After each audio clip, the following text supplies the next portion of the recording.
Ambulance वाले को patient मेरे पास भेज दियो। इस चक्कर में कई पेशेंट वैसे ही मर जाते हैं, एम्बुलेंस वाले को कमीशन मिलती है, वो गलत डॉक्टर के पास ले जाता है। इनको केमिस्ट से भी पैसा चाहिए। ये तो फार्मा कंपनी को भी काटते हैं। बोलता है मेरी बेटी और उसके दोस्तों को न्यूयॉर्क भी जाना है, न्यू जर्सी भी जाना है, न्यूजीलैंड भी जाना है, वापस न्यू दिल्ली आना है, जरा खर्चा संभाल लेना, मेरे को इवेंट करना है, खर्चा संभाल। इतना पैसा ले लेते हैं ये फार्मा कंपनी से। देखे ना, इनको हर जगह से पैसा चाहिए, इनको हॉस्पिटल से भी चाहिए, इनको पेशेंट से भी चाहिए। मैं मानता हूं पैसा कमाओ, लेकिन पैसा कमाओ पर मजबूरी का फायदा मत उठाओ। वो फार्मा कंपनी सारा खर्चा उसी आपकी दवाई में ऐड कर देती है और बाद में आप लुटते रहते हो। बड़ा स्कैंडल है ये, अजीबो गरीब स्कैंडल है। मैं बताना चाहता हूं बिना स्कैंडल के भी आप पैसा कमा सकते हो। हमारे लीडरशिप फनल में कई डॉक्टर आते हैं, हम उनके साथ स्केलेबल बिजनेस मेथड डिस्कस करते हैं। बहुत पॉसिबल ऑलरेडी तरीके हैं देश में और कई लोग कर भी रहे हैं। अब बेचारा पैथ लैब वाला सोचता है कि बढ़िया लैब, बढ़िया टेस्ट आपको करके दूं,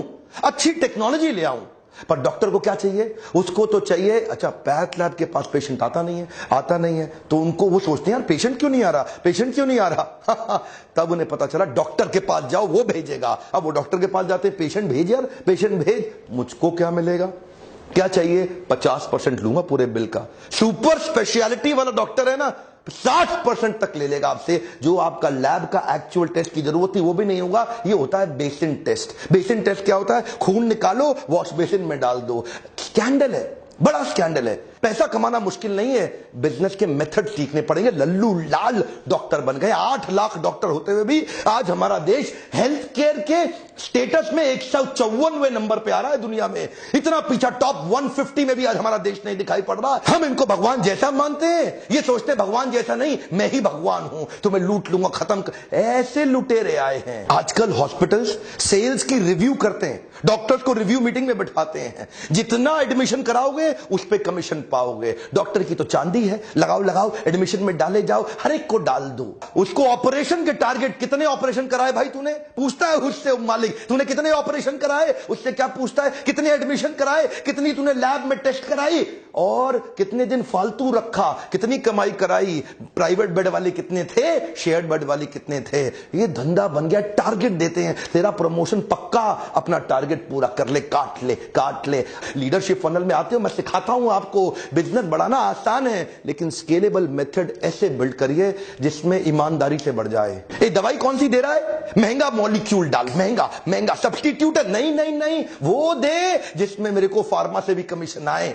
हर तरह से, अरे हर तरफ से। एक्चुअल जो आपकी इलाज का कॉस्ट था वो 10% था। आम जनता को बता रहा हूं, ये 90% इन सब की कमीशनें बनी हुई हैं। 10% में आपका इलाज हो जाता। आज जो बिल आप 2 लाख रुपए का देके आते हैं वो 20,000 रुपए का भी नहीं था। लेकिन ये इंश्योरेंस कंपनी को भी नहीं छोड़ेंगे, उनको भी काटेंगे ये लोग। और इंश्योरेंस वाले अगर बहस करें तो उनको पैनल से धमका के हटा देते। माफिया है ये, नाम नहीं ले सकता आज मैं प्राइवेट हॉस्पिटल्स का, लेकिन बड़ा माफिया बन गया ये। अच्छा, इनको भी ना ट्रेनिंग मिलती है।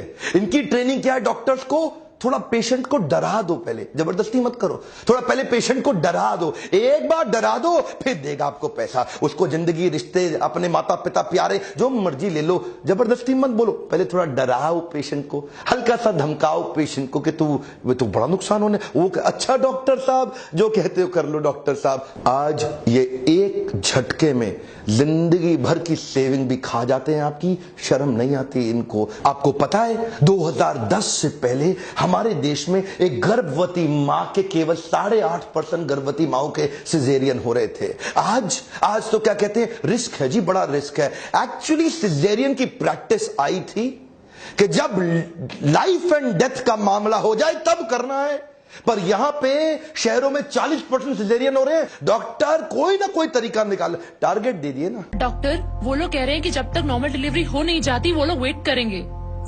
अरे नॉर्मल डिलीवरी होएगा तो बेटा हॉस्पिटल में माल कहाँ से आएगा? हा? और तुम्हारा सैलरी कहाँ से आएगा? Normal delivery is not possible, you must go for C section. Wait करेगा तो हम रिस्पॉन्सिबल नहीं होगा। उनको 2-4 बड़ा मेडिकल टर्म्स चिपकाने का। ये प्राइवेट हॉस्पिटल, जो ब्रांडेड हॉस्पिटल, टारगेट दिए हुए हैं। कितने सिजेरियन? तेरे कितने? बोला मेरे इतने। तेरे कितने? ये परफॉर्मर निकला है। इसको प्रमोट करो। धंधा बदल गया है, कॉर्पोरेट बना दिया इन्होंने। आज वो फेमस केस देखते हैं ना आप, किसी को उल्टी आ जाती है, 15 रुपए के ORS से काम चल जाता। पर ये क्या करेगा? तेरा अपेंडिक्स फट गया है तेरा, तेरे तो अपेंडिक्स फट गया है, अब क्या होगा? कुछ नहीं, छोटा सा ऑपरेशन है, बस 1.5 लाख रुपए का बिल, एक चीरा लगाया और चीरा बंद किया, हो गया खत्म काम। एक्चुअली मैं केवल नेगेटिव बात नहीं करूंगा, देवी प्रसाद शेट्टी के बारे में पूरा देश जानता है। पद्मश्री के बाद पद्म भूषण भी मिला इनको, 23 अस्पताल बना दिए इन्होंने, 7 हार्ट सेंटर्स भी तैयार किए। ये इकोनॉमीज ऑफ स्केल पे काम करते हैं, करके दिखा रहे हैं, पॉजिटिव केस स्टडी है। ये इकोनॉमीज ऑफ स्केल पे काम करते हैं। ये क्या कहते हैं? ये कहते हैं हेनरी फोर्ड, उन्होंने पहली बार असेंबली लाइन बनाई गाड़ी की। एक जगह पे खड़े होने की जगह असेंबली लाइन में आदमी आगे, गाड़ी आगे बढ़ती रहती है, हर आदमी ऑपरेटर वर्कर अपना अपना चीज ऐड करता जाता है। कोई दरवाजा फिट करता है, कोई शीशा फिट करता है, कोई टायर फिट करता है, कोई मडगार्ड, सब अपना अपना काम कर रहे हैं ना। इन्होंने ऐसा ही किया। इन्होंने कहा कि पहली बार असेंबली लाइन बना देंगे ओपन हार्ट सर्जरी के अंदर, अलग अलग डॉक्टर्स को अलग तेजी से हाईएस्ट स्पीड पर रिकॉर्ड तोड़ तरीके से ये स्पीड से ऑपरेशन करते हैं। बोला ज्यादा ऑपरेशन कर दो, कॉस्ट कम आ जाएगी। क्यों पेशेंट को लूटते हो? प्रॉफिट तो वैसे भी कमा लेंगे। 250 करोड़ रुपए इन्होंने पिछले 3 साल में कमाए। $1 बिलियन का वैल्यूएशन हुआ इनके आईपीओ में। कोई भी मेडिकल हिस्ट्री के अंदर हमारे देश में इतने बड़े ऑपरेशन, अरे कमाल हो गया भाई। इतनी स्पीड से कर रहे हैं, क्या नोट नहीं छाप रहे हैं, लेकिन ईमानदारी से छाप रहे हैं। इनके अस्पताल में 14,000 वर्कर हो गए हैं। वॉल्यूम बढ़ाने पे फोकस किया, वैल्यू नहीं, कम ऑन, वैल्यूएबल के पीछे नहीं भाग रहे हैं, वॉल्यूम बढ़ा दो। बोला एक लाइन से सारे डॉक्टर्स के अलग अलग अलग अलग रोल्स बना दिए। ये खोलेगा, ये बंद करेगा, ये लिटाएगा, ये एनेस्थीसिया देगा, स्पीड से ठक ठक ठक ठक ठक ठक ठक, ऐसा 300 ऑपरेशन एक दिन में कर डालते हैं। क्या स्पीड ले आए? इनको पता है भारत देश में हॉस्पिटल का धंधा एथिकली करना आसान है। इतनी बड़ी पॉपुलेशन है, इतनी बड़ी पॉपुलेशन है। अरे वॉल्यूम बढ़ाने के बारे में सोचो, अरे स्केलेबल मॉडल के बारे में सोचो, इतना आसान। गोविंदप्पा वेंकटस्वामी, अरविंद आई केयर हॉस्पिटल, मैकडॉनल्ड से सीखा इन्होंने। बोला मैकडॉनल्ड 1 बिलियन बर्गर बना दिया। Our country is the capital of blind in the world. सबसे ज्यादा अंधे लोग हमारे देश में हैं। इन्होंने सस्ते ऑपरेशन, जो $2,000 का ऑपरेशन अमेरिका में हो रहा है, बोला वॉल्यूम बढ़ाओ, $10 में कर देंगे।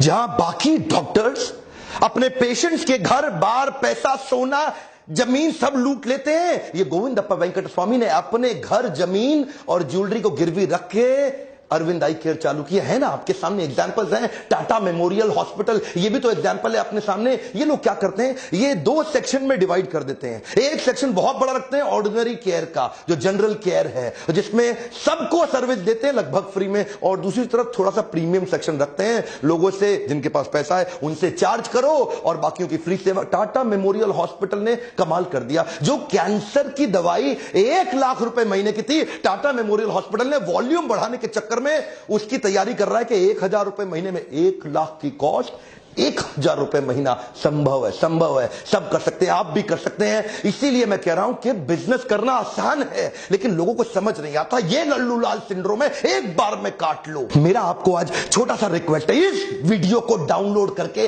8 लाख डॉक्टर जो हमारे देश में है, हर एक तक पहुंचाइए, देश के हेल्थ मिनिस्टर तक पहुंचाइए, आवाज बुलंद करिए। अगर आप आवाज नहीं उठाएंगे आज मेरे साथ, तो कल को आप भी विक्टिम बनेंगे, आपको भी लूटा जाएगा। सब्सक्राइब करिए ताकि ऐसे वीडियोस आपके पास सबसे पहले पहुंच सके। मेरे साथ जुड़े रहने के लिए, ऐसे वीडियो देखने के लिए आप सबका बहुत बहुत धन्यवाद।